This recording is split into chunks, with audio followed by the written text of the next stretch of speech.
هو الذی ينزل على عبده آیات بینات لیخرجکم من الظلمات الی النور، تاریکیوں سے نکال کر نور ایمان میں لانے والی شے یہ قرآن ہے، آیات بینات ہے قرآن۔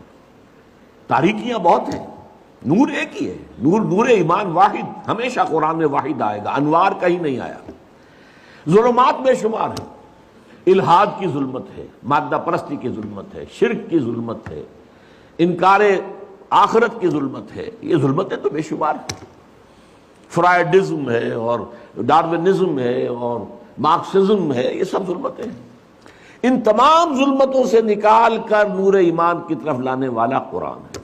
غالب ہوئے تھے مسلمان تو اسی کی بدولت، اور گرے ہیں تو اسی کو پیٹھ دکھا کر۔ وہ زمانے میں معزز تھے مسلمان ہو کر، اور تم خوار ہوئے تاریک قرآن ہو کر۔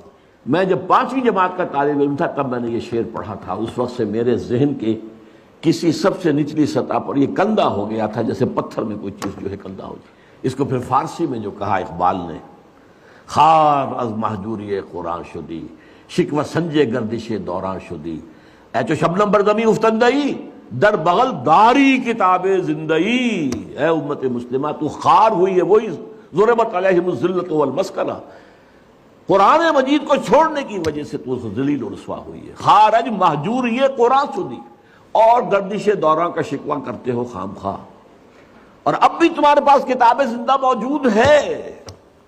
اے جو شبنم بر زمین افتندئی، اے وہ قوم، اے وہ امت جو سب شبنم کی طرح زمین پر پڑی ہوئی ہے، اور لوگ اسے اپنے پاؤں تلے روند رہے ہیں، ننگے پاؤں چل رہے ہیں گھاس پر، تاکہ شبنم سے ان کے پاؤں جو ہیں وہ نم ہوں، شبنم کے موتیوں کو توڑ رہے ہیں وہ اپنے پاؤں سے۔ اے جو شبنم بر زمین افتندئی، در بغل داری کتاب زندئی۔ تو عروج پر، بام عروج پر پہنچایا عربوں کو قرآن نے۔ زوال کیوں ہوا امت کا؟ قرآن کو چھوڑ کر۔